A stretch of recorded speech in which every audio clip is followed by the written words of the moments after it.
আমি যে সূরাটি থেকে আপনাদের সাথে কিছু কথা শেয়ার করব, সূরাটার নাম হচ্ছে সূরাতুল হুজুরাত। কি সূরা? সূরাতুল হুজুরাত। এটা মাদানী সূরা, মদিনাতে নাজিল হয়েছে একেবারে শেষ দিকে, মাদানী জিন্দেগির শেষ দিকে, নবম হিজরিতে নাজিল হয়েছে, তার মানে একেবারে শেষ দিকে।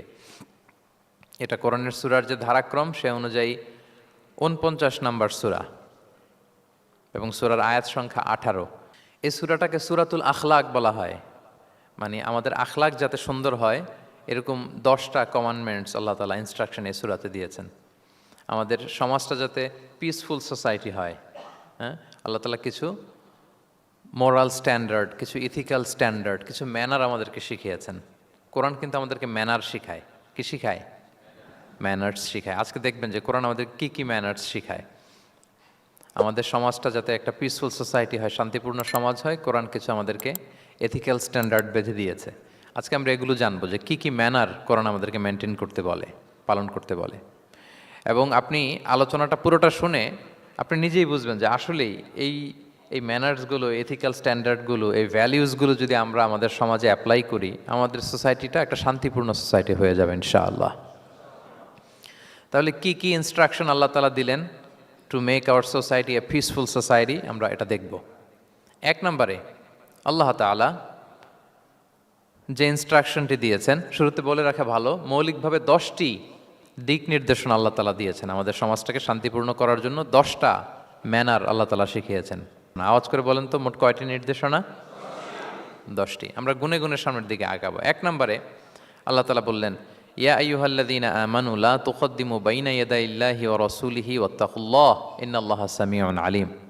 ওহে বিশ্বাসীরা, তোমরা আল্লাহর রাসূল তোমাদেরকে যা করতে বলে এইটার চেয়ে বেশি অ্যাডভান্স হয়েও না, অতটুকুতেই থাকো, ওইটাতেই কল্যাণ, ওইটাতেই বরকত। আল্লাহ রাসূলের চাইতে বেশি বোঝা যাবে না, ওনারা যেটা বলেছেন এটাই ফাইনাল।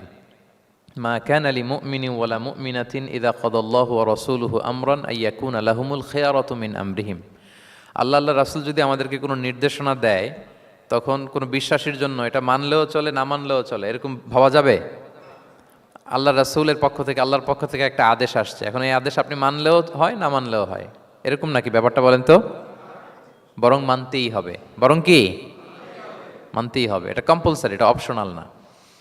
তাহলে সমাজকে শান্তিপূর্ণ করার 1 নাম্বার গাইডলাইন হচ্ছে আল্লাহ রাসূলের পক্ষ থেকে যে নির্দেশনা আসবে এটা আপনাকে কম্পালসারি টু অ্যাবাইড বাই, এটা মানতেই আপনাকে হবে। এবং রাসূল সাল্লাল্লাহু আলাইহি ওয়াসাল্লাম যেটা শিখিয়েছেন ওইটাই স্ট্যান্ডার্ড, এর চেয়ে আর ভালো করা যায় না। এক সাহাবী বেশি ইবাদত করতে যেয়ে বললেন যে আমি আজ থেকে সারা রাত তাহাজ্জুদ পড়ব, রাতে আর ঘুমাবো না। আরেক সাহাবী বললেন আমি সারা বছর রোজা রাখবো, আমি আর রোজা ভাঙবো না। আরেক সাহাবী বলে আমি আমার স্ত্রীদের কাছে যাব না, আমি সন্ন্যাসী জীবনযাপন করব। তো রাসূল সাল্লাল্লাহু আলাইহি ওয়াসাল্লাম শুনে অপছন্দ করলেন, বললেন তোমরা নাকি এমন এমন বলেছ, আমি তো বিশ্বনবী রাহমাতাল লিল আলামিন, আল্লাহর হাবিব, আমি তো কোনো দিন রোজা রাখি, আবার কোনো দিন রাখি না। সোম বৃহস্পতিবারে রাখি, অন্যান্য দিন তো রাখি না। আবার রাতে আমি ঘুমাই, আবার তাহাজ্জুদও পড়ি, আবার আমি স্ত্রীদের সাথেও মেলামেশা করি। তো আমার এই ব্যালেন্স লাইফ লিড করেও তো আমি আল্লাহর শ্রেষ্ঠ হতে আমার কোনো সমস্যা হয় নাই, তোমাদের কি সমস্যা হলো? সুবহানাল্লাহ। দেখেন, ইসলাম খুব ব্যালেন্সড অ্যাপ্রোচে বিশ্বাস করে, ভারসাম্যপূর্ণ জীবন বিধান। তার মানে রাসূল সাল্লাল্লাহু আলাইহি ওয়াসাল্লাম যেটা শিখিয়েছেন ওইটাই স্ট্যান্ডার্ড। আপনি কি রাসূল সাল্লাল্লাহু আলাইহি ওয়াসাল্লামের চেয়ে বেশি মুত্তাকি হতে পারবেন? বুঝে থাকলে আওয়াজ করে বলুন, আল্লাহ রাসূলের চেয়ে বেশি বুজুর্গ হওয়া সম্ভব? মুত্তাকি হওয়া সম্ভব? আল্লাহওয়ালা হওয়া সম্ভব? তিনি যেটা শিখিয়েছেন ওইটাই স্ট্যান্ডার্ড। তাহলে প্রথম দিক নির্দেশনা হচ্ছে আল্লাহ রাসূলের চেয়ে বেশি বোঝা চলবে। ওনারা যে নির্দেশনা দিয়েছেন সেটা মানলেই জীবনের সুখ, সেটা মানলেই কি? 1 নম্বর গাইডলাইন। সমাজ যদি শান্তিপূর্ণ সমাজ আমরা পেতে চাই, পিসফুল সোসাইটি যদি পেতে চাই। 2 নম্বর গাইডলাইন হচ্ছে আল্লাহ তাআলা বলছেন, ইয়া আইয়ুহাল্লাযীনা আমানু লা তারফাউ আসওয়াতাকুম ফাওকা সাওতিন নাবিক ওয়া লা তাজহারু লাহু বিল কওলি কাজাহরি বা'দিকুম লিবা'দিন আন তাহবাতা আ'মালুকুম ওয়া আনতুম লা তাশউরুন। ওহে বিশ্বাসীরা, নবীর কণ্ঠের চাইতে তোমাদের কণ্ঠকে উঁচু করো না, খবরদার। যদি করো, নিজেরা নিজেদের সাথে যেভাবে কথা বলো, নবীর সাথে যদি এভাবে কথা বলো, তাহলে তোমাদের সব আমলগুলোকে বাতিল করে দিবে কে? এই আয়াত নাজিলের একটা প্রেক্ষাপট আছে। বনু তামিম গোত্রের লিডার কে হবে এটা নিয়ে ডিসকাশন হচ্ছিল। তো আবু বকর রাদিয়াল্লাহু তাআলা আনহু বললেন আমি চাই উনি হোক লিডার। ওমরে ফারুক বলে না না না, উনি না, আপনি বুঝতে পারেন নাই, আমি চাই ইনি হোক। আবু বকর বলে, ওমর তুমি ঠিক বলো না, আমি বললে তুমি খুলে উল্টাটা বলো, উনি হলে ভালো হয়। আর ওমরে ফারুক বলে, না না না উনি না, উনি হলে, এই যে উনি উনি করে দুইজন তর্ক বিতর্ক করতে করতে ওনাদের কণ্ঠটা রাসূল সাল্লাল্লাহু আলাইহি ওয়াসাল্লামের কণ্ঠের চাইতে একটু উঁচু হয়ে গেল, যেটা দেখতে অনেকটা অশোভন ছিল, সুন্দর দেখাচ্ছিল না। তো রাসূল সাল্লাল্লাহু আলাইহি ওয়াসাল্লাম সামনে বসা, ওনার সামনে উঁচু গলা করে কেউ কথা বলবে, এটা আল্লাহ বরদাস্ত করলেন না। আরশের উপর থেকে আল্লাহ তাআলা আয়াত নাজিল করলেন, লা তারফাউ আসওয়াতাকুম ফাওকা সাওতিন নবী, খবরদার নবীর কণ্ঠের চাইতে যেন তোমাদের কণ্ঠ উঁচু হয়ে না যায়। যদি যায় তাহলে তোমাদের আমলগুলো বাতিল হয়ে যাবে, এবং নিজেরা নিজেদেরকে যেভাবে ডাকো সেভাবে ডেকো না, এরকম করলে আমল বাতিল হয়ে যাবে। তো আল্লাহ তাআলা এখানে আদব শিক্ষা দিলেন যে রাসূল সাল্লাল্লাহু আলাইহি ওয়াসাল্লামের সামনে কথা বলতে গেলে খুব ভদ্র ভাষায় কথা বলতে হবে, শালীন ভাষায় কথা বলতে হবে। মজার ব্যাপার হচ্ছে, আপনারা জানেন কিনা জানি না, যারা হজ উমরা করেছেন আপনারা দেখবেন যে রাসূল সাল্লাল্লাহু আলাইহি ওয়াসাল্লামের পবিত্র কবরের উপর এই আয়াতটা এখনও লেখা আছে যে লা তারফাউ আসওয়াতাকুম ফাওকা সাওতিন নবী, নবীর কণ্ঠের চাইতে যেন কণ্ঠ উঁচু হয়ে না যায়। এজন্য দেখবেন যে যারা রাসূল সাল্লাল্লাহু আলাইহি ওয়াসাল্লামের কবর জিয়ারত করতে যায়, ওনারা কবরের সামনে যে ধৈর্য ধারণ করতে পারে না, বুক ফেটে কান্না আসে যে আজীবন যে নবীর কথা শুনলাম, যে নবীর হাদিস শুনলাম, যে নবীকে আমি এত ভালোবাসি, যে নবী আমার জন্য সুপারিশ করবেন, যে নবী আমাকে হাউজে কাউসারের পানি দিবেন, সেই নবী এখানে শুয়ে আছে। এটা ভাবতেই মুমিন হৃদয়ে বাঁধ ভাঙা কান্নার জোয়ার আসে, হাউমাউ করে কাঁদতে ইচ্ছে করে, কিন্তু ওখানে আওয়াজ করা যায় না, কারণ ওখানে লেখা লা তারফাউ আসওয়াতাকুম ফাওকা সাওতিন নবী, নবীর দরবারে বড় গলায় আওয়াজ করে কোনো শব্দ উচ্চারণ করা যাবে না। খুব ভদ্র বিনম্র চিত্তে রাসূল সাল্লাল্লাহু আলাইহি ওয়াসাল্লামের রওজার সামনে দাঁড়িয়ে আমরা সালাম পাঠ করি। তো এই নিয়মটা শুধু যে রাসূল সাল্লাল্লাহু আলাইহি ওয়াসাল্লামের জন্যই খাস তা নয়, আমাদের আব্বা আম্মা, আমাদের শিক্ষক, মুরব্বী, আধ্যাত্মিক নেতা, ধর্মীয় গুরু, ইসলামী আন্দোলনের বড় লিডার, এরকম যে কারো সামনে বড় গলায় উঁচু গলায় আওয়াজ করে কথা বলা যাবে না, বরং সেখানে ভদ্রতা, এটিকেটস, নম্রতা, এটা বজায় রাখতে হবে। এটা বুঝতে পেরেছেন? হ্যাঁ। পাশাপাশি রাসূল সাল্লাল্লাহু আলাইহি ওয়াসাল্লাম একবার দুপুরবেলায় ওনার ঘরে শুয়েছিলেন। সূরার নাম হচ্ছে সূরাতুল হুজুরাত, মনে আছে তো আপনাদের? সূরার নাম কি? হ্যাঁ, হুজুরাত মানে হচ্ছে কম্পার্টমেন্ট বা অ্যাপার্টমেন্ট, যেখানে মানুষ থাকে আর কি। রাসূল সাল্লাল্লাহু আলাইহি ওয়াসাল্লাম এরকম 9টা হুজরাখানা ছিল। আপনার বাংলাদেশে ইমাম সাহেবের হুজরাখানা এই শব্দটার সাথে পরিচিত না সবাই? এই হুজরাখানা থেকে আল হুজরাত, রাসূল সাল্লাল্লাহু আলাইহি ওয়াসাল্লামের 9 জন স্ত্রী এই 9টা হুজরাতে থাকতেন, এবং এগুলো মসজিদে নববীর সাথে অ্যাটাচ করা ছিল। দুপুরে খেয়ে রাসূল সাল্লাল্লাহু আলাইহি ওয়াসাল্লাম কাইলুলা করছেন, বিশ্রাম নিচ্ছেন। হঠাৎ কিছু বেদুইন লোক, যাদের মধ্যে সভ্যতার ছোঁয়া লাগেনি, তারা এসে রাসূল সাল্লাল্লাহু আলাইহি ওয়াসাল্লামকে ডাকতে আরম্ভ করলো, ইয়া মুহাম্মদ উখরুজ ইলাইনা, ইয়া মুহাম্মদ উখরুজ, এই মুহাম্মদ বেরো বেরো, কথা আছে, এই মুহাম্মদ বেরো বেরো। মানে কেমন যেন বন্ধুরে ডাকতেছে, মনে হচ্ছে বন্ধুকে ডাকতেছে। আল্লাহ তাআলা এটা বরদাস্ত করলেন না, বললেন খবরদার, নিজেরা নিজেদেরকে যেমনে ডাকো, নবীকে যদি অমনে ডাকো, তোমার ঈমান আমল সব বাতিল হয়ে যাবে, খবরদার, সব বাতিল হয়ে যাবে। বরং ওনাকে যখন সম্বোধন করবে তখন ডাক দিবে খুব ভদ্র ভাষায়, বলতে হবে ইয়া নবী আল্লাহ, ইয়া রসুল আল্লাহ, ইয়া হাবিব আল্লাহ, এরকম ভদ্রোচিতভাবে রাসূল সাল্লাল্লাহু আলাইহি ওয়াসাল্লামকে ডাকতে হবে। তাহলে রাসূলের সামনে কণ্ঠ উঁচু করার কারণে আল্লাহ তাআলা এই আয়াত নাজিল করলেন। এবং এই আয়াত নাজিলের পরে ওমরে ফারুক রাদিয়াল্লাহু তাআলা এত ভয় পেলেন, এরপরে রাসূল সাল্লাল্লাহু আলাইহি ওয়াসাল্লামের সামনে কথা বলতে গেলে উনি এত আস্তে কথা বলতেন, ওই যে বেশি জোরে যদি কথা বলি তাহলে আমার সব আমল বাতিল হয়ে যাবে, এত আস্তে বলতেন। রাসূল সাল্লাল্লাহু আলাইহি ওয়াসাল্লাম জিজ্ঞেস করা লাগতো, ওমর কি বললে, আবার বলো তো, একটু জোরে বলো ওমর, আরেকটু জোরে বলো, আরেকটু জোরে বলো। সুবহানাল্লাহ। মানে এত মিন মিন করে, এত ক্ষীণ ক্ষীণ শব্দে ওমর ফারুক কথা বলতে লাগলেন যে রাসূল সাল্লাল্লাহু আলাইহি ওয়াসাল্লামের বুঝতে কষ্ট হচ্ছিল কথা। তখন তিনি বলতেন, ওমর আরেকটু জোরে বলো না, কি বললে বুঝলাম না, আরেকটু জোরে বলো।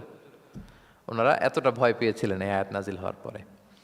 তাহলে 2 নাম্বার ইনস্ট্রাকশন হচ্ছে, মুরব্বী, শিক্ষক, উস্তাজ, ধর্মীয় গুরু, আধ্যাত্মিক নেতা, ইসলামী আন্দোলনের বড় নেতা, এরকম রেসপেক্টেড কারো সামনে উচ্চবাচ্য করে কথা বলা উচিত না। এটা আদবের খেলাফ, শিষ্টাচারের খেলাফ। আর আমরা বলেছি এই সূরাটা আমাদের শিষ্টাচার নিয়ে কথা বলে, সামাজিক রীতিনীতি, শিষ্টাচার, এটিকেটস নিয়ে কথা বলে। তাহলে এই যে 2টা ইনস্ট্রাকশন গেল। 3 নম্বর ইনস্ট্রাকশন হচ্ছে আল্লাহ তাআলা বললেন, ইয়া আইয়ুহাল্লাযীনা আমানু, ওহে বিশ্বাসীরা, ইন জাআকুম ফাসিকুম বিনাবাইন ফাতাবায়ানু, কোনো পাপাচারী যদি কোনো নিউজ নিয়ে আসে, বিশ্বাস করার আগে নিউজটা যাচাই করে নিও। আন তুসিবু কওমান বিজাহালাতিন ফাতুসবিহু আলা মা ফাআলতুম নাদিমিন, যদি তোমরা বিশ্বাস করে ফেলো তাহলে কোনো কওমের উপর হয়তো এমন ডিসিশন নিয়ে নিতে পারো যে ডিসিশনের কারণে পরে তোমাদেরকে পস্তাতে হবে। তাহলে 3 নাম্বার ইনস্ট্রাকশন হচ্ছে নিউজ একটা শুনলেই বিশ্বাস করা যাবে, এটাকে ভেরিফাই করতে হবে। কি করতে হবে? You have to verify and cross check the authenticity of the news. নিউজটা সঠিক কিনা আপনাকে ক্রস চেক করতে হবে, শুনলেই বিশ্বাস করা যাবে না।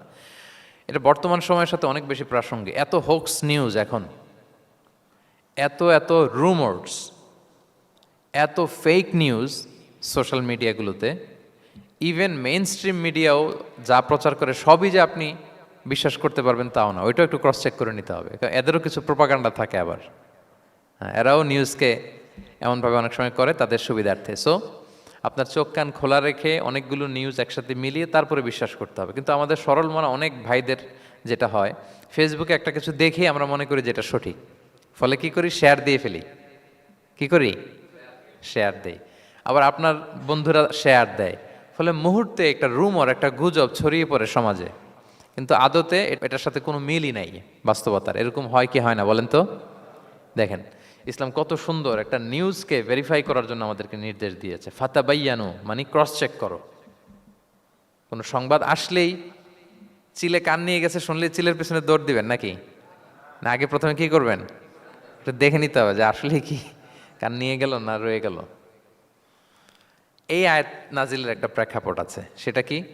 5ম হিজরিতে বনুল মুস্তালেকের যুদ্ধে যখন আল্লাহ হাবিব সাল্লাল্লাহু আলাইহি ওয়াসাল্লাম জয়লাভ করলেন, বনুল মুস্তালেকের সবাই মুসলিম হলো। রাসূল ইসলাম তাদেরকে দিনের দাওয়াত শিখিয়ে বললেন, বছর শেষে তোমাদেরকে জাকাত পে করতে হবে, আর জাকাতের এই টাকা নেয়ার জন্য আমি একজনকে পাঠাবো বছর শেষে। তো বছর শেষে তিনি বনুল মুস্তালেকের যে লিডার হারিস ইবনে মিরারের কাছে আল ওয়ালিদ ইবনে উকবা নামে জাকাতের কালেক্টর এক সাহাবীকে তিনি পাঠালেন যে যাও তুমি যে জাকাত নিয়ে আসো।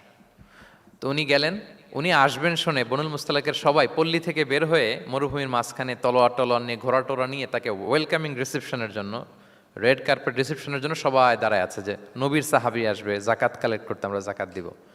এখন ওই সাহাবী যখন গেলেন, সবাইকে এরকম ঘোড়া তলোয়ার এরকম সাজসজ্জা নিয়ে দাঁড়ায় থাকার কারণে উনি ভয় পেয়ে গেলেন। উনি ভাবছে আমাদের মনে হত্যা করার জন্য দাঁড়ায় আছে। উনি আর এটা ঠিকঠাক না জেনে অ্যাবাউট টার্ন ফিরে গেলেন মদিনায়, যে বলে ইয়া রাসূলুল্লাহ, বনুল মুস্তালাক তো সব মোরতাদ হয়ে গেছে, এরা তো আর মুসলিম, এরা তো আমাকে মারার জন্য সব দাঁড়ায় আছে। আসলে বলেন তো কথাটা কি সত্য না মিথ্যা? একেবারে মিথ্যা। রাসূল সাল্লাল্লাহু আলাইহি ওয়াসাল্লাম এই কথা শুনেই বিশ্বাস করলেন সরল মনে। বিশ্বাস করেই খালিদ ইবনে ওয়ালিদ রাদিয়াল্লাহু তাআলা আনহুকে বললেন, অ্যাটাক বনুল মুস্তালাক, বনুল মুস্তালাকে অভিযান পরিচালনা করো। সাথে সাথে আল্লাহ বললেন, নবী রাখেন, আস্তে অ্যাটাক করেন, একটু থামেন নবী, একটু রাখেন। আপনি যার কাছ থেকে শুনেছেন সে মিথ্যা বলেছে, অসত্য কথা বলেছে, আসলে ঘটনা এমন নয়। আজকে তার কথার উপর বেস করে আপনি যে খালিদ ইবনে ওয়ালিদকে অভিযান পরিচালনা করতে বললেন, সে যে যদি অ্যাটাক করে কয়েকজনকে হত্যাও করে ফেলতো, এই যে রক্তপাত হতো, ব্লাড শেড, এটার দায় কিন্তু আপনি এড়াতে পারতেন, কারণ আপনি আদেশ দানকারী। আল্লাহ রাসূল সাল্লাল্লাহু আলাইহি ওয়াসাল্লামকে থামালেন আল্লাহ তাআলা আয়াত নাজিল করে যে আপনি ক্রস চেক করেন। পরে রাসূল সাল্লাল্লাহু আলাইহি ওয়াসাল্লাম ক্রস চেক করে লোক পাঠিয়ে জানলেন যে না, এমন কিছুই নয়, তারা কেউ মোরতাদ হয় নাই, সবাই তারা মুসলিমই আছে, তারা ওয়েলকামের জন্য আসছিল, উনি ভাবছে যে ওনাকে হত্যা করার জন্য দাঁড়ায় আছে। তাহলে চিন্তা করছেন যুগে যুগে এই সমস্যা আছে না নাই বলেন? রাসূল সাল্লাল্লাহু আলাইহি ওয়াসাল্লামের জীবনীতে এই ঘটনা ঘটিয়ে আমাদের চোখে আঙ্গুল দিয়ে আল্লাহ তাআলা বুঝাতে চাইলেন যে কোনো নিউজ আসলেই এটা ভেরিফাই না করে বিশ্বাস করা যাবে না। যত মেইন স্ট্রিম মিডিয়া হোক, ওটা শুনলে আপনি আরও কয়েকটা, আরও আপনার সোর্স থেকে আপনি একটু জানবেন, এরপরে আপনি বিশ্বাস করবেন। নাকি বিশ্বাস না করে শেয়ার দিবেন? দিবেন? আপনি কি জানেন যে একটা কথা শুনেই ক্রস চেক না করে অ্যাকশনে যাওয়াতে কত পরিবার ভেঙে যায়, কত সম্পর্ক ভেঙে যায়? আমাদের মধ্যে এই প্রবণতা আছে। আপনার ছেলের ব্যাপারে একজন একটা কথা বললো, এসে ছেলের মারপিট, জিজ্ঞেসও করেন না এটা। আপনার মেয়ের ব্যাপারে একজন এসে একটা বাজে কথা বলছে, এসেই আপনি মেয়ের সাথে খারাপ আচরণ। আপনার ওয়াইফের ব্যাপারে একজন বললো আর কি যে ভাই আপনি এখানে, ভাবিকে তো দেখলাম ওইখানে আরেকজনের সাথে, আপনি এসেই আপনার স্ত্রীর উপর চড়াও অথবা গায়ে হাত তুললেন। তো হতে পারে যে ওই ভদ্রলোক অন্য কোনো মহিলাকে দেখেছে যে দেখতে আপনার স্ত্রীর মতো, এরকম হতে পারে কি পারে না বলেন? তো এই যে আপনি ক্রস চেক না করে, ভেরিফাই না করে যে অ্যাকশনে গেলেন, এতে সমস্যা হবে না সমাজে? পরিবার ভাঙে, সমাজে সম্পর্ক নষ্ট হয়, কলহ বাঁধে। এই জন্য আল্লাহ তাআলা বলেন যে সোসাইটিটাকে যদি পিসফুল করতে চাও, ইযা জাআকুম ফাসিকুম বিনাবাইন ফাতাবায়ানু, নিউজ আসলেই বিশ্বাস করো না। You have to cross check, you have to justify, and you have to verify the news. মনে থাকবে?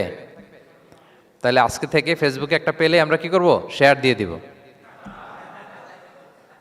কি শেয়ার দিবেন না? কি করব? যাচাই বাছাই করব, ক্রস চেক করব। এখন অবশ্য ক্রস চেক করার জন্য কিছু কিছু প্ল্যাটফর্ম বেরিয়েছে। তারা অবশ্য যেগুলো খুব বেশি ছড়িয়ে পড়ে নিউজ, সেগুলো যদি ভুল হয় তারা ক্রস চেক করে তারা সামাজিক সচেতনতা তৈরি করে। তো আমরা প্রত্যেকেই দায়িত্বশীল হলে এই গুজবগুলো স্প্রেড করা থেকে আমরা বিরত থাকতে পারি। নিউজ শুনলেই আমরা এখন বিশ্বাস করব না, আগে ক্রস চেক করে নেব, তা না হলে আমরা বিপদে পড়তে পারি। কি বলেন? এমন কোনো কাজ করে ফেলতে পারি যেটার কারণে পরে লজ্জিত হব। তো আমরা আগে থেকেই সাবধান হয়ে যাই। 4 নম্বরে আল্লাহ তাআলা বললেন, ওয়া ইন তাইফাতানি মিনাল মুমিনিনা ক্তাতালু ফাসলিহু বাইনাহুমা। বিশ্বাসীদের মধ্যে দুই গ্রুপ যদি মারামারি লাগে তাহলে তুমি মিলিয়ে দাও, ইসলাহ করো, ইসলাহু যাতিল বাইন, মিলিয়ে দাও, মীমাংসা করে দাও, বিরোধ নিষ্পন্ন করে দাও। অনেক সময় হয় না যে দুই ভাই ঝগড়া লেগেছে, দুই বন্ধু ঝগড়া লেগেছে, অথবা স্বামী স্ত্রীর মধ্যে কোনো কারণে বিরোধ, হ্যাঁ, দুই পার্টি ঝগড়া লাগছে, এরকম আছে না নাই? তখন ফাসলিহু বাইনাহুমা, তাদের মধ্যে আপোষ মীমাংসা করে দাও। হ্যাঁ, মীমাংসা করে দাও, ইসলাহ, রিকনসিলিয়েশন করো, ওয়ার্ক অ্যাজ এ মিডিয়েটর, মধ্যস্থতাকারী হিসেবে কাজ করো। তো আমরা সমাজে কি করি দেখেন তো, একটু মিলিয়ে নেন। দুইজন ঝগড়া লাগছে, আমরা কি করি? হ্যাঁ, কি করেন? আরো লাগিয়ে দেন। সর্বনাশ! তাই তো আপনাদের ওয়াজি করতেছি আমি না, তাদেরকে আরো ঝগড়ায় মাতিয়ে তোলা যাবে না, লাগিয়ে দেওয়া যাবে না, বরং ঝগড়া থামিয়ে দিতে হবে। কি করতে হবে? কয়েক জায়গায় কৌশল করে মিথ্যা বলা জায়েজ, সহিহ হাদিসে এসছে। এর মধ্যে একটা আছে, দুইজন মানুষের মধ্যে সম্পর্ক নষ্ট, তাদের সম্পর্ক জোড়া লাগিয়ে দেওয়ার জন্য আপনি কৌশল করে মিথ্যা বলতে পারেন। যেমন ধরেন যে দুইজনের সাথে কথা হয় না, দা কুমড়া সম্পর্ক, আপনি একজনকে বললেন যে ভাই ওই দিন তো ওই লোক আপনার ব্যাপারে অনেক প্রশংসা করলো। সে তো শুনে অবাক হবে, কিরে আমার প্রশংসা কি বললো, এমন এমন বললো। তো এটা শুনে ওই লোকের ব্যাপারে তার মনটা একটু নরম হবে। আবার তাকে বললেন যে উনি তো আপনার ব্যাপারে এরকম একটা পজিটিভ কমেন্ট করলো, সেও অবাক হবে, তাই নাকি, তার সাথে আমি এত ভুল বোঝাবুঝি, আসলে লোকটা তো তাইলে ভালো। এই যে দুইজনকে আপনি এমন কিছু কথা কৌশল করে বললেন, ফলে তাদের মধ্যে একটা হৃদ্যতা তৈরি হবে। হঠাৎ দেখবেন যে একজন আরেকজনকে দেখে সালাম দিয়ে কথা বলে কোলাকুলি করে সেই আগের যেই শত্রুতা সব নিমেষে শেষ হয়ে গেছে। ঠিক কিনা বলেন? হ্যাঁ, এই যে মধ্যস্থতাকারী আপনি হলেন, এজন্য আল্লাহ তাআলা আপনাকে সওয়াব দিবেন। তাহলে বিবাদমান দুই গ্রুপ দেখলে আমরা আজ থেকে আরো ঝগড়া লাগিয়ে দিব না মিলিয়ে দিব? রাসূল সাল্লাল্লাহু আলাইহি ওয়াসাল্লাম বলেন, আলা উখবিরুকুম বিআফদালা দারাজাতিম মিন সাদাকাতি ওয়াস সিয়ামি ওয়াস সালাহ। নামাজ, রোজা, সাদাকা, এর চেয়েও একটা বড় মর্তবার ভালো কাজ আছে, সেটা কি আমি তোমাদের বলবো না? সাহাবারা বলল, বলেন। আল্লাহ রাসূল সাল্লাল্লাহু আলাইহি ওয়াসাল্লাম বললেন, সেটা হচ্ছে ইসলাহু যাতিল বাইন, দুই পক্ষকে মিলিয়ে দেয়া, বিবাদমান দুই গোষ্ঠীকে কি করা? মিলিয়ে দেয়া। এটা নামাজ, রোজা, সাদাকা এর চেয়েও বেশি সওয়াবের কাজ। দেখেন, আমরা ইসলামটা বোঝার ক্ষেত্রে আমাদের কত ল্যাকিংস। আমরা মনে করি শুধু লম্বা দাড়ি রাখলাম, তসবিহ একটা নিলাম, আর জিকির করতেছি দিন রাত এক করে, এরপরে নামাজ পড়তে পড়তে কপালে দাগ ফেলে, এই বোধহয় ভালো কাজ, এই সব ভালো আমিই করে ফেললাম। কিন্তু দেখেন রাসূল ইসলাম বলেছে, না, সমাজে বিবাদমান দুইটা গ্রুপকে যদি মিলিয়ে দাও, এটা নামাজ, রোজা, সাদাকার চেয়ে বেশি সওয়াব তুমি পাবে। তাহলে এখন থেকে যদি আমরা বিবাদ দেখি কি করব? মিলিয়ে দিব। কখনো আমরা ঝগড়া আরো বাদিয়ে দিব না। আগুন যদি লাগে সেখানে পানি ঢালবো নাকি তেল ঢালবেন? কি ঢালবেন? অনেকে কি ঢালে? আরো দাউ দাউ করে জ্বালাতে চায়। না না, এটা করা যাবে না, বরং আমরা মিলিয়ে দিব ইনশাআল্লাহ। বলেন সবাই। আল্লাহর হাবিব সাল্লাল্লাহু আলাইহি ওয়াসাল্লাম তিনি এই কাজটা করতেন। মক্কা থেকে মদিনায় গেলেন, মদিনায় আউস খাজরাজ দুইটা গোত্র, বছরের পর বছর যুদ্ধ, উনি যেই মিলিয়ে দিলেন। রাসূল সাল্লাল্লাহু আলাইহি ওয়াসাল্লাম এই যে সংলাপ, তারপর রিকনসিলিয়েশন, মিডিয়েশন, মধ্যস্থতা, এগুলোতে এক্সপার্ট ছিলেন। যে যুদ্ধ থামে না, এই যুদ্ধ মিলিয়ে দিলেন। কত প্রাণ গেল এই যুদ্ধে, কিন্তু রাসূল সাল্লাল্লাহু আলাইহি ওয়াসাল্লাম যেই আউস খাজরাজ এখন ভাই ভাই হয়ে গেছে, ভাই ভাই করে দিলেন, ভ্রাতৃত্বের বন্ধনে ওনাদেরকে আবদ্ধ করে দিলেন আল্লাহর হাবিব সাল্লাল্লাহু আলাইহি ওয়াসাল্লাম। এবং সহিহ বুখারীতে একটা বাব আছে, বাবের শিরোনাম হচ্ছে বাবু কওলুল ইমাম ইযহাবু বিনা নুসলিহ বাইনাকুম, মানে আমাকে নিয়ে চলো আমি মিলিয়ে দিব। এটা ছিল রাসূল সাল্লাল্লাহু আলাইহি ওয়াসাল্লামের বিখ্যাত বাণী। ঝগড়া একটা লাগছে, রাসূল সাল্লাল্লাহু আলাইহি ওয়াসাল্লাম বলতেন, আরে আমি আসি না, আমাকে নিয়ে যাও, আমি মিলাই দেবো। কোথাও কিছু হয়েছে, আমাকে নিয়ে যাও, আমি তো আছি, মিলাই দেবো। রাসূল সাল্লাল্লাহু আলাইহি ওয়াসাল্লাম এসেছেনই মানুষকে মিলানোর জন্য। গড়ার জন্য এসেছেন, ভাঙার জন্য নয়। তাহলে 4 নাম্বার যেটা আমরা জানলাম যে বিবাদমান দুই পক্ষকে আমরা কি করব, মনে থাকবে? এই যে আমি শুরুতে বলেছিলাম যে একটা শান্তিপূর্ণ সমাজ যদি আপনি গড়তে চান তাহলে এই 10টা ইনস্ট্রাকশনের কোনো বিকল্প নাই। এখানে সোশ্যাল নর্মস, কিছু মোরালিটি, কিছু ভ্যালিউজ, বিশেষ করে ম্যানার্স আমাদেরকে শিখিয়েছেন আল্লাহ তাআলা। তাহলে 4টা জানলাম, কয়টা? 5 নম্বরে আল্লাহ বলেন, ইয়া আইয়ুহাল্লাযীনা আমানু লা ইয়াসখার কওমুন মিন কওম আসা আন ইয়াকুনু খায়রাম মিনহুম। ওহে বিশ্বাসীরা, তোমরা একে অপরকে তুচ্ছ তাচ্ছিল্য করো না, হাসি ঠাট্টা করো না, কাউকে সুখরিয়া মানে কাউকে তুচ্ছ করা, কাউকে নিয়ে ব্যঙ্গ করা, হাসি তামাশা করা, এটা করো না, এটা কবিরা গুনাহ। মানে এমন কোনো কথা বলো না যাতে তোমার ভাইয়ের মনে কষ্ট হয়, এরকম কিছু বলা যাবে না। আমরা অনেক সময় এটা করে ফেলি, এমন কথা বলি যেটাতে আরেক ভাই বা আরেক বোন কষ্ট পায়। আমরা খুব সিম্পলি বলি, কিন্তু এটা কবিরা গুনাহ। এটা কি? বিশেষ করে তার আকৃতি নিয়ে আপনি কিছু বলতে পারবেন না, এটা বড় কবিরা গুনাহ। এটাকে বডি শেমিং বলে। কি বলে? বডি শেমিং হারাম। কারণ বডি স্ট্রাকচার এটা কি আমার ইচ্ছে মতো হয়েছে না আল্লাহ বানাইছে? আচ্ছা, আপনি যে এত সুন্দর ফর্সা, কে বানালো? হ্যাঁ, আবার আরেকজন যে একটু শ্যামবর্ণের, তাকে কে বানালো? আপনি লম্বা, কে বানালো? কেউ খর্বাকৃতির, খাটো, তাকে কে বানালো? তাহলে আপনি আকৃতি নিয়ে তাকে যদি ঠাট্টা করেন, আসলে কি ঠাট্টা কি তাকে করা হলো নাকি আল্লাহকে? কারণ আসল ডিজাইনারটা কে? হুয়াল্লাযী ইউসাউবিরুকুম ফিল আরহামি কাইফা ইয়াশা। আল্লাহ তাআলা তোমাদেরকে যেমন চেয়েছেন ঠিক তেমন মাতৃগর্ভে তোমাদেরকে ডিজাইন করেছেন, তোমাদের আকৃতি দিয়েছেন। এজন্য কারো আকৃতি নিয়ে অবজ্ঞা করা, তুচ্ছ করা, হেয় করা, এটা প্রকারান্তরে আল্লাহকে অবজ্ঞা করার সমান। দ্য ক্রিয়েটর, যিনি স্রষ্টা, তাকে আপনি অবজ্ঞা করেছেন, ঠিক কিনা বলেন? তাহলে এখন কারো আকৃতি নিয়ে কিছু বলবেন? আমরা বাংলাদেশে এরকম বলি না? বেশি মোটা হলে তাকে একটা নাম দিয়ে ফেলি। হ্যাঁ, কি বলি? কি বলেন? মোটু। তারপর কেউ চিকন হলে তাকে একটা নাম দিয়ে ফেলি, চিকন আলী। এরপর ধরেন যে কারো হয়তো নাক ছোট, চোখ ছোট, তাকে চাকমা বলে আমাদের এলাকায়। হ্যাঁ, নাক ছোট চাকমা, তো এটা হইলো? তো সে কি নিজে তার নাককে এরকম বানাইছে? এরকম নানা ধরনের আকৃতির অনেক কিছু হতে পারে। এই যে বডি শেমিং, এটা হারাম। এটা কি? এবং জরিপে এসেছে অনেক বাচ্চারা স্কুলে যেতে চায় না তার দেহের বিভিন্ন আকৃতি নিয়ে, তার বন্ধুরা তাকে টিস করার কারণে। খুব মোটা সে, তাকে নিয়ে তার ফ্রেন্ডরা এমন কথা বলে, সে আর স্কুলে যাওয়ার প্রতি আগ্রহ ফিরে পায় না। তো এটা কত বড় সামাজিক সমস্যা আপনি খেয়াল করেছেন? হ্যাঁ, কখনো কারো আকৃতি নিয়ে কোনো কমেন্টস করা যাবে? কারণ আকৃতিটা দিয়েছে কে? এটা খবরদার, এটা বড় কবিরা গুনাহ। আব্দুল্লাহ ইবনে মাসউদ রাদিয়াল্লাহু তাআলা আনহু, এই সাহাবী, ওনার পা দুইটা ছিল চিকন, চিকন পা। উনি একবার আরাক গাছের চূড়ায় উঠেছেন, মেসোয়াকের ডাল ভেঙে মেসোয়াক করবেন। বাতাসের ঝাপটা, ওনার লুঙ্গিটা একটু সরে গিয়েছে, পা দুইটা দেখা গিয়েছে। তো এত চিকন পা দেখে সাহাবারা সবাই হাসতেছে নিচে। রাসূল ইসলাম বললেন, ব্যাপার কি, তোমরা হাসো কেন? বলে যে ইবনে মাসউদের পাগুলো দেখে দেখেনি রাসূল কত চিকন পা, হাসতেছে।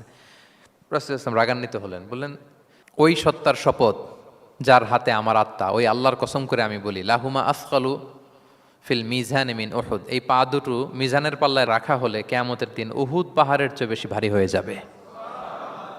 তার মানে এত সম্মান ইবনে মাসউদের, সম্মান আল্লাহর কাছে, কল্পনা করেন, উহুদ পাহাড়ের চেয়ে বেশি ভারী হয়ে যাবে। কিন্তু আমরা অনেক সময় এই মানুষের আকৃতি নিয়ে তুচ্ছ তাচ্ছিল্য করি। রাসূল সাল্লাল্লাহু আলাইহি ওয়াসাল্লামের একজন স্ত্রী ছিল, নাম সফিয়া। কি নাম? সফিয়া বিনতে হুয়াই ইবনুল আখতাব। উনি আকৃতিতে কিছুটা খাটো ছিলেন এবং একটু স্থূলাকৃতির ছিলেন। তো এটাকে একটু ইঙ্গিত করে আম্মাজান আয়েশা রাদিয়াল্লাহু তাআলা আনহা একবার একটা শব্দ ব্যবহার করেছেন, মানে শব্দ দিয়ে কৌশলে বুঝিয়েছেন, তা আনি কসিরা, মানে আপনার সেই খাটো স্ত্রী সফিয়া। নারীদের মধ্যে এটা থাকে স্বাভাবিক, মানবীয় কারণে। একাধিক স্ত্রী হলে মানবীয় কারণে একটু জেলাসি বা একটু কিছু বিষয় থাকে, এটা থেকে মানুষ বেরোতে পারে না, এবং সেটা নবীদের স্ত্রীরাও সেটা থেকে বেরোয়া সম্ভব ছিল না। তো কথা বলতে বলতে এমন একটা শব্দ বললেন যেটা দিয়ে সাফিয়া রাদিয়াল্লাহু তাআলা আনহাকে বুঝালেন যে আপনার অমুক স্ত্রী, মানে তিনি আকৃতিতে কিছুটা খাটো এবং কিছুটা স্থূলাকৃতির। এই শব্দটা রাসূল ইসলাম পছন্দ করলেন না, বললেন, আয়েশা, এটা তুমি কি বললে? আয়সা তুমি কি জানো, লাকুত কুলতি কালিমা, তুমি এমন একটা শব্দ বলেছ সফিয়ার ব্যাপারে, লাউ মুজিজাত বিমা ইল বাহরিলা মাজহাজাতহু, এই শব্দটা যদি নীল সাগরে ছেড়ে দেয়া হয় তাহলে এই শব্দের পঙ্কিলতার কারণে নীল সাগরের পানি মুহূর্তেই কালো হয়ে যাবে। আর এরকম শব্দ যেন আমি না শুনি। আমাদের আয়েশা রাদিয়াল্লাহু আনহা সচেতন হয়ে গেলেন, আর কখনো এরকম বলেননি। দেখেন রাসূলুল্লাহ ইসলাম কখনো এই বডি শেমিংকে স্পেস দিতেন না, কখনো না। আমরা এগুলোকে ছোট মনে করি, কিন্তু যাকে আপনি বলেন সে অনেক কষ্ট পায় মনে, সে খুব মনে কষ্ট পায়, এজন্য এটা বলা যাবে না, খবরদার। রাসূলুল্লাহ সাল্লাল্লাহু আলাইহি ওয়াসাল্লাম বলেন, ইন্নাল আবদা লা ইয়াতাকাল্লামু বিল কালিমাতি মা ইয়াতাবায়্যানু ফিহা ইয়াজিল্লু বিহা ফিন্নার। মানুষ অনেক সময় মুখ ফসকে এমন কমেন্ট করে ফেলে অন্যের ব্যাপারে, এটা দিয়ে সে মাঝে মাঝে জাহান্নামী হয়ে যায়, কিন্তু সে ভাবেই নাই এই শব্দে আমাকে জাহান্নামে ঢুকাবে। কারণ এই মুখ দিয়ে যা বেরোয় এটা বলতে অনেক সাবধানে। রাসূলুল্লাহ ইসলাম বলেছেন, দুইটা অঙ্গের গ্যারান্টি যদি কেউ আমাকে দেয় আমি তাকে জান্নাতের গ্যারান্টি দেই। মাইয়াদমান লি মা বাইনা লিহিয়াইহি ওয়া মা বাইনা রিজিলাইহি আদমান লাহুল জান্নাহ। দুই অঙ্গের গ্যারান্টি যে দেয় তাকে আমি জান্নাতের গ্যারান্টি দেই। এক হচ্ছে দুই চোয়ালের মাঝখানে যা আছে মানে জিহ্বা, এই জিহ্বার গ্যারান্টি যদি দেয়। আরেকটা হচ্ছে দুই পায়ের মাঝখানে যা আছে মানে মানুষের প্রাইভেট। এই দুইটা অঙ্গের গ্যারান্টি যদি কেউ দেয় যে এই দুই অঙ্গ দিয়ে আমি কোনো পাপ কাজ সংগঠিত করব না, বিশ্বনবী সাল্লাল্লাহু আলাইহি ওয়াসাল্লাম বলেন আমি আমার ওই উম্মতকে জান্নাতের গ্যারান্টি দেই। তাহলে তুচ্ছ তাচ্ছিল্য ঠাট্টা বিদ্রুপ করা যাবে না। 6 নম্বরে ওয়ালা তালমিজু আনফুসাকুম, তোমরা অন্যের বদনাম করে বেরিও না। লামজ আসছে লুমাজা থেকে, ওয়াইলুল লিকুল্লি হুমাজাতিল লুমাজা, যে প্রকাশ্যে অন্যের বদনাম করে বেড়ায়, অন্যের দোষ খুঁজে বেড়ায়। একদল লোক আছে দেখবেন শুধু অন্যের দোষ খোঁজে, নিজের দিকে আঙ্গুল যায় না। কিন্তু এইভাবে আরেকজনের দিকে আঙ্গুল দিলে যে 3টা আঙ্গুল নিজের দিকে যায় এটা আবার ভুলে যায়। কাউকে যদি আমি এরকম করি, আমার দিকে কয় আঙ্গুল বলেন? এই 3টা কার দিকে? আর আরেকজনের দিকে 1 আঙ্গুল। তো কাউকে কিছু বলার আগে 3বার নিজেরটা ভাববেন যে নিজে কি করেন। ওলা তাল মিজাং, অন্যের বদনাম করো না, প্রকাশ্যে অন্যের দোষ খোঁজো না। সবচেয়ে বুদ্ধিমান সে যে নিজের দোষ খোঁজে, নিজের সমালোচনা যে করতে পারে সেই সর্বাপেক্ষা বুদ্ধিমান। কিন্তু আমরা একদল আছি শুধু সমালোচনা, ওর এই সমস্যা, ওর এইটা, ওর ওর মানে তার দায়িত্ব হচ্ছে সবার সমস্যা বের করা। এরকম দায়িত্বপ্রাপ্ত কিছু লোক আছে না নাই? সবাই না, এগুলো থেকে আমাদের বেরিয়ে আসতে হবে। অন্যের দোষ খোঁজা বাদ দিতে হবে, দোষ খুঁজলে নিজের দোষ খুঁজতে হবে। আমরা আত্মসমালোচনা করবো। খেয়াল রাখবেন সবচেয়ে ভালো হচ্ছে আত্মসমালোচনা, সবচেয়ে ভালো কি? তারপরে মোটামুটি ভালো হচ্ছে আলোচনা, আর সবচেয়ে খারাপ হচ্ছে সমালোচনা। কিন্তু আমরা সবচেয়ে করি বেশি কোনটা? এটা চেঞ্জ করতে হবে, আত্মসমালোচনা বাড়াইতে হবে। আমি প্রায় একটা কথা বলি, small people talk about people, average people talk about things, great people talk about ideas. ছোট মনের মানুষ যারা, এরা মানুষ নিয়ে কথা বলে, এর এই সমস্যা ওরে। মাঝারি ধরনের যারা, এরা বিভিন্ন বিষয় নিয়ে, ঘটনা নিয়ে কথা বলে। গ্রেট মাইন্ড যারা, এরা আইডিয়া নিয়ে কথা বলে, যে এই আইডিয়া ইমপ্লিমেন্ট করলে সমাজের এটা সমাধান হবে, এই আইডিয়া জেনারেট করতে পারলে এইটা কাজ হবে। তো এখন বলেন, আপনি কি ছোট মনের মানুষ হবেন না বড় মনের? অন্যের দোষ খুঁজবো আর তাহলে কারটা খুঁজবো? ইনশাল্লাহ বলেন সবাই। কটা গেল? 7 নাম্বার, ওয়ালা তানাবাজু বিল আলকাব, কাউকে মন্দ উপনামে ডেকো না। মন্দ উপনামে ডেকো না মানে কাউকে একটা বিশেষ নাম দিও না, তার নামটা সুন্দরভাবে ডাকো। নাম বিকৃতি করা কবিরা গুনাহ। নাম আপনি বলুন, হুজুর এটা একটা কথা হইলো, নাম বিকৃতি করছি তো কি হয়েছে? এটা আপনার কাছে সমস্যা নাই। ধরেন যে ওই লোকের নাম আব্দুল্লাহ, আপনার কাছে আব্দুল্লাহ এটা সিম্পল, ধুর আব্দুল্লাহ একটা কিছু হইলো। কিন্তু যার নাম আব্দুল্লাহ তার কাছে এটা অনেক দামি। তার কাছে কি? কারণ এটা তার পরিচয় বহন করে। ধরেন যে আমার নাম কি মিজান, আপনার কাছে মনে হয় আরে মিজান একটা নাম হইলো, তা আমার কাছে তো এটা অনেক গুরুত্বপূর্ণ, কারণ এটা আমার পরিচয় বহন করে। এই নামে মানুষ আমাকে ডাকে, ফলে এটা আমার খুব আদরের, আমার কাছে বড্ড যত্নের, দরদের নামটা। আপনার কাছে নাও হতে পারে। মানুষ প্রত্যেকে তার নিজের নামকে খুব পছন্দ করে। দেখবেন যে মানুষ কাগজ পেলে নিজের নামটা লেখে, সিগনেচার দেয় একটা, দেখবেন দেয়। এরপর দেখবেন যে সি বিচে ঘুরতে গেলে বালুর মধ্যে নিজের নামটা লিখে, দেখবেন লিখে। শুধু তাই না, লিখে আবার একটা লাভ আঁকে, লাভ চারদিকে আঁকে। কেন আঁকে? কারণ এই নামটা সে পছন্দ করে অনেক, এটা তার কাছে গুরুত্বপূর্ণ, আপনার কাছে নাও হতে পারে। এজন্য প্রত্যেকে প্রত্যেকের নামটা তার কাছে খুব আদরের যত্নের, তার নামটা আপনি সুন্দরভাবে বলবেন। নাম আপনি বিকৃত করতে পারবেন না। এটা কি গুনাহ? সগীরা কবিরা গুনাহ। এটা আমরা সমাজে করি, নাম বিকৃত করি না, নাম বিকৃত করা যাবে না। ওয়ালা তানাবাযু বিল আলক, মন্দ নামে ডেকো না। আমাদের সমাজে এটা আছে, দেখবেন যে বাবা মা সুন্দর নাম রেখেছে আবু বকর, ওকে ডাকে বকইরা, আছে না এরকম? তারপর নাম রেখেছে ধরেন আব্দুল কুদ্দুস, ওকে ডাকে, নাম রেখেছে আব্দুল ওয়াক্কাস, ওকে ডাকে। এই বিকৃতি আপনি করতে পারবেন? কারণ কিয়ামতের দিন আপনার নাম ধরে, আপনার বাবার নাম ধরে ডাকা হবে। তুদআউনা ইয়াউমাল কিয়ামাতি বিআসমাইকুম ওয়া আসমাই আবাইকুম। কিয়ামতের দিন তোমার নাম, তোমার বাবার নাম, যখন আপনাকে ডাকবে ফেরেশতারা, আপনার নাম এবং আপনার বাবার নাম ধরে ডাকা হবে। এজন্য রাসূল সাল্লাল্লাহু আলাইহি ওয়াসাল্লাম বলেন ফা আহসিনু আসমাক, তোমাদের নামগুলো সুন্দর রেখো, নাহলে সেই দিন ডাকবে বল্টুর ছেলে কল্টু দাঁড়াও, তখন এই কোটি কোটি মানুষের সামনে আপনি এই নাম নিয়ে দাঁড়াবেন আর লজ্জায় পড়বেন। আর যদি বলে আব্দুর রহমানের ছেলে আব্দুল্লাহ, আসো, কত সুন্দর। নামগুলো ভালো আলেম দিয়ে ক্রস চেক করে, কনসালটেশন করে এরপরে রাখবেন। আর কাউকে মন্দ নামে কখনো ডাকা যাবে না। তার বংশের কোনো খারাপ কিছু দিয়ে তাকে ডাকা যাবে না। ধরেন একজনের বাবা ছিল চোর, কিন্তু তার সন্তান সে সৎ মানুষ হইতে পারে না। এখন বাবার কথা কি আপনি চোরের পোলা বলে ডাকতে পারবেন না? আপনি ডাকবেন না, বলতে পারবেন না, কারণ সে তো ভালো। তাহলে নাম বিকৃত করা, মন্দ উপনামে ডাকা, এটা কবিরা গুনাহ। এটা আমরা কখনো করব? মনে থাকবে প্রিয় ভাইরা? আচ্ছা, ৮ নম্বরে আল্লাহ তাআলা বলছেন ইয়া আইয়ুহাল্লাযীনা আমানু জিতানিবু কাসীরাম মিনায-যন, ওই বিশ্বাসীরা তোমরা ধারণা থেকে বেঁচে থাকো। ইন্না বা'দা-যন্নি ইসমুন, কিছু কিছু ধারণা আছে এটা পাপ। ধারণা, অ্যাজাম্পশন করে কথা বলা নিষেধ। ধারণার উপর বেস করে কথা বলা যাবে। অনেকে ধারণার উপর কথা বলে, বেশিরভাগ ধারণাই মিথ্যা হয়। ধারণার বেশিরভাগ কি হয়? সো আপনি ধারণা, বেসড অন ধারণা আপনি কোনো কথা বলতে পারবেন, মানে যেটাকে আমরা বাংলায় বলি আন্দাজে কথা বলা। বাংলা আমরা কি বলি? আন্দাজে আপনি কিছু বলতে পারবেন না, আপনাকে নিশ্চিত হইতে হবে। আমরা খালি চোখে যা দেখি, বাস্তবে ওই ঘটনা নাও হতে পারে এরকম। হোয়াট এভার উই সি, এটা রিয়েল সিনারি নাও হতে পারে, কিন্তু ভেতরে হয়তো এমন কিছু একটা আছে যেটা আমরা জানি না। এজন্য ধারণা করে কথা বলা নিষেধ ইসলামে।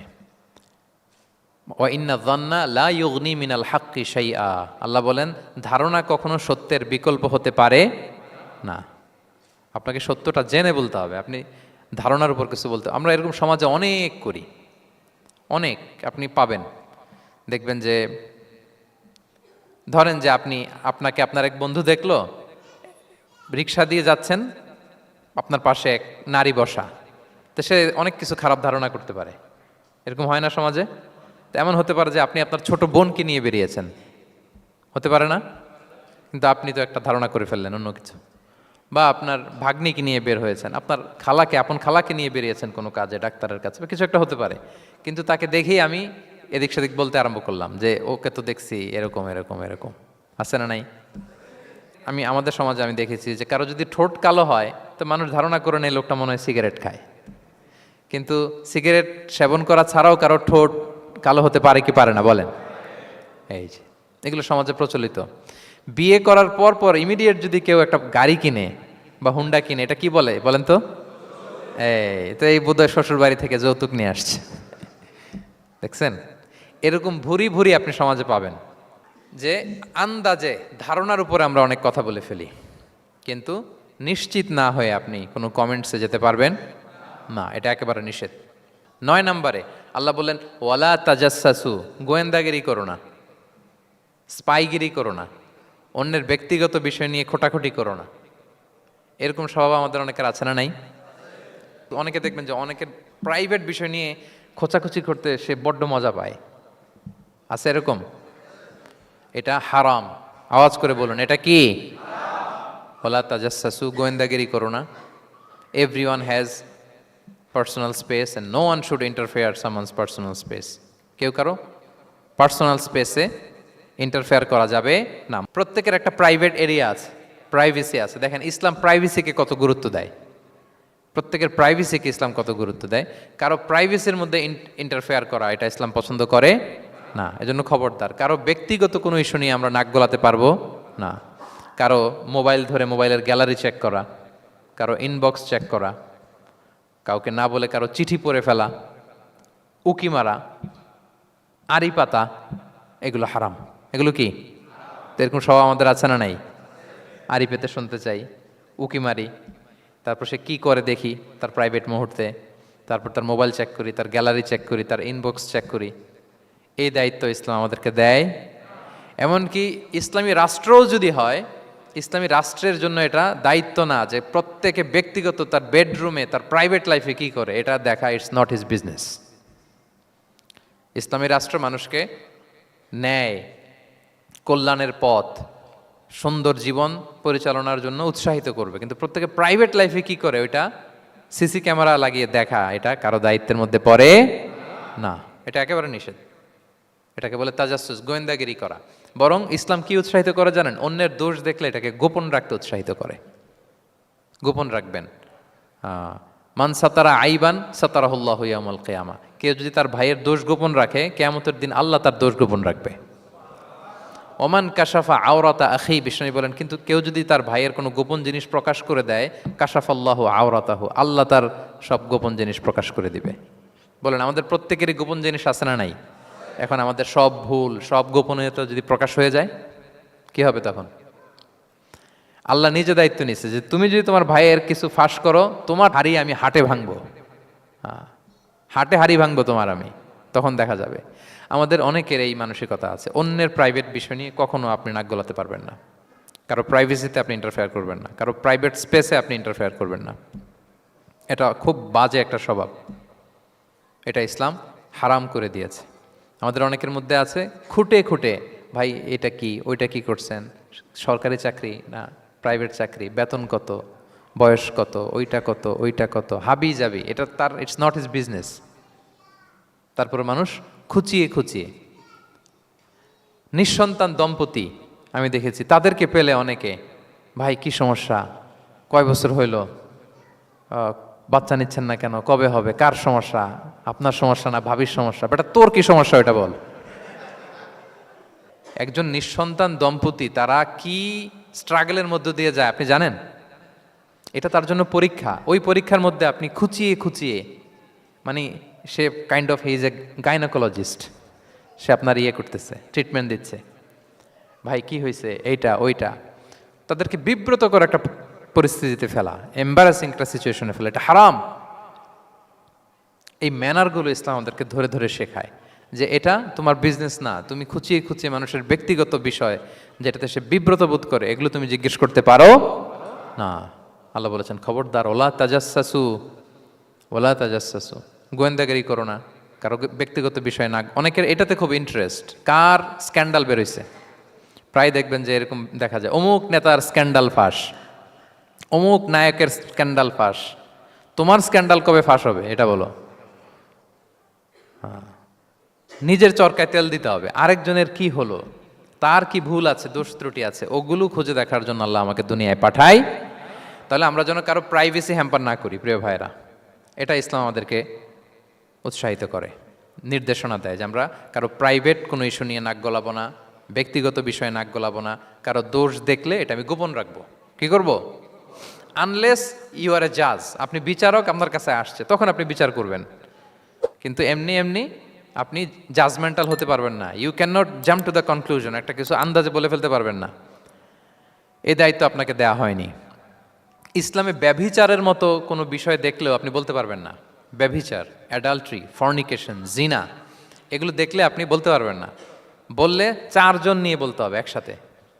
আপনি 3 জন যে যদি কাজের কাছে বলেন যে এই ছেলে আর মেয়েকে আমি অপকর্ম করতে দেখছি, কাজী 3 জনকে নিয়ে আগে 80 টাকা করে বেত মারবে পিঠে, তো করে দেখতে বলছে কে? তোমাদেরকে এই কাজ অবজার্ভ করতে বলেছে কে? কারণ 3 জন মিলে এই উইটনেস হবে না। 4 জন উইটনেস যদি থাকে তাইলে তাও আমরা দেখছি বললে হবে না, তারপরও মায়ের।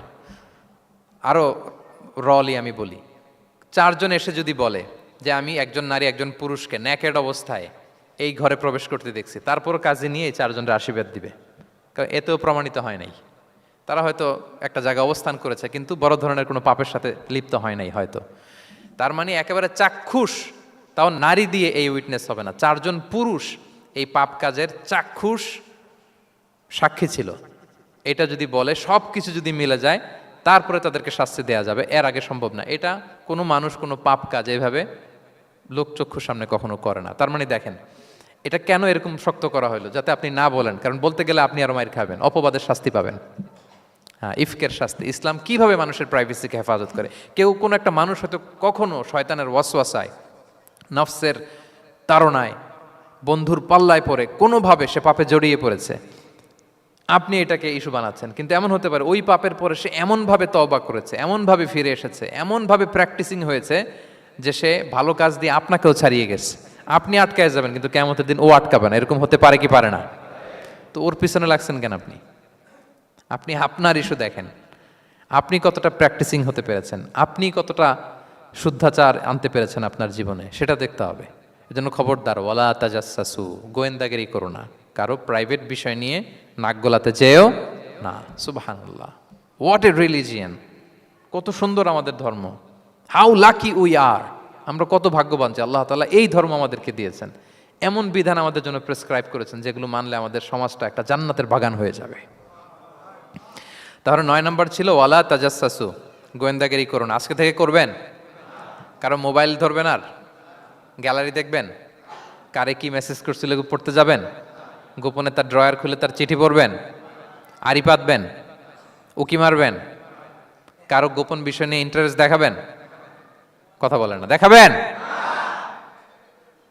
এগুলো নিয়ে কোনো ইন্টারেস্ট আমরা দেখাতে পারবো না। গোয়েন্দাগিরি আমাদেরকে বাদ দিতে হবে। আল্লাহ আমাদেরকে বোঝার তৌফিক দান করুক। কয়টা গেল? আরেকটা, লাস্ট নাম্বার। আল্লাহ বলেন, সর্বশেষ আল্লাহ বলেন, ওয়ালা ইয়াগতাব বা'দুকুম বা'দা, একে অপরের পরনিন্দা চগলখুরি করো না। ইয়াগতাব মানে গীবা, গীবত করো না।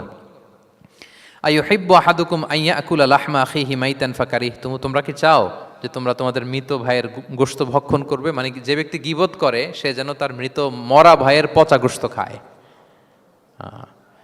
গীবত করা, গীবত কাকে বলে?